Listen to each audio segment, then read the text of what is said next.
Walk a mile in my shoes and you would see how hard it is. Walk a mile in my shoes and you would see how hard it is. You would see how hard it is. Walk a mile in my shoes. Walk a mile in my shoes and you would see how hard it is. Men are supposed to be strong and not emotional. Don't show pain. Hide it all in. Cut it off. Stay in silence. But what happens when men go through grief? 15 years ago, I lost my mom. Life didn't stop, but something inside me died. I was just a child, old enough to remember what it feels like to be warm, to be embraced by mother's love. But her silence became deafening when she died. She stopped breathing and I stopped breathing too. A part of me did. I was too young to understand why she had to go. Dad tried to hold the fort together and to forget the weight of the loss. But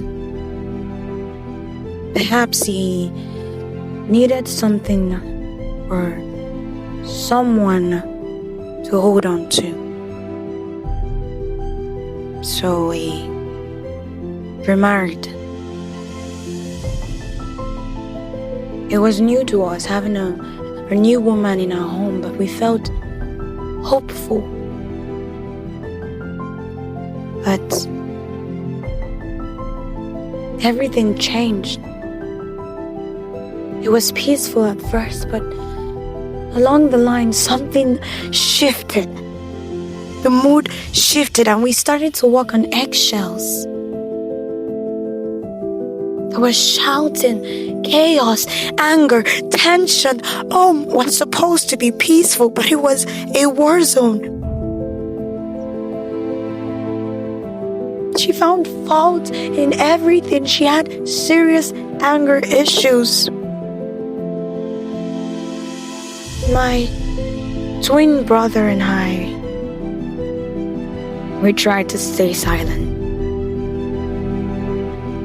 There were days the fight got so bad, we had to leave the house just so peace could have space to breathe.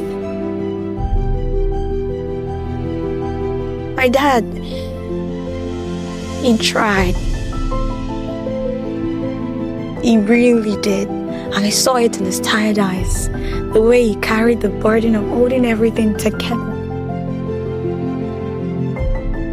Now he silently wished my mom was still there, wondering if he had made a mistake. And there was a day we had to ask him if he wouldn't divorce her. He didn't answer, he just sighed. The kind that carried years of exhaustion and frustration. We were still in secondary school, still growing, still figuring out what love and peace were supposed to feel like. And yet we were living in a house that both were constantly at war. So we made a promise to ourselves. Finish school. Leave. Don't look back. And we did. When we got into university, we carried everything with us. Our books, our clothes, and every ounce of pain we had stored up over the years. We had no plans to return home. No reason to. We'll call our dad, but just ignore her totally because we're just tired. Frustrated, grieving, pained, sad.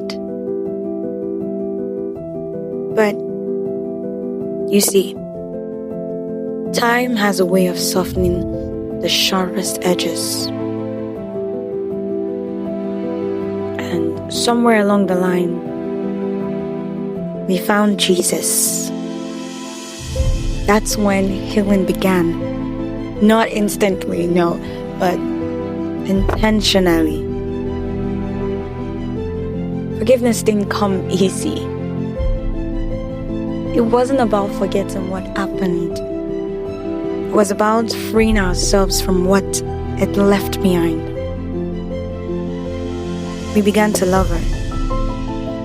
Not because she changed, but because we did. Because healing demanded it, because peace needed it.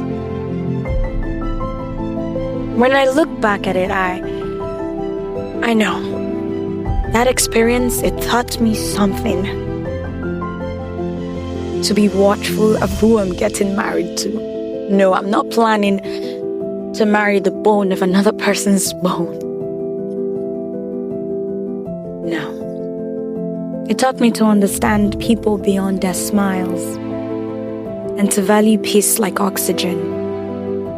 Now I stay calm in situations where others would just shout and walk away because I know what chaos feels like. And I also know what peace costs. Today, when I reminisce on that experience and all that happened in the past, I don't just see chaos, no. I see strength. I see grace. I see two children who refuse to let bitterness define their story. Healing is intentional. Love is a decision. And peace is worth protecting.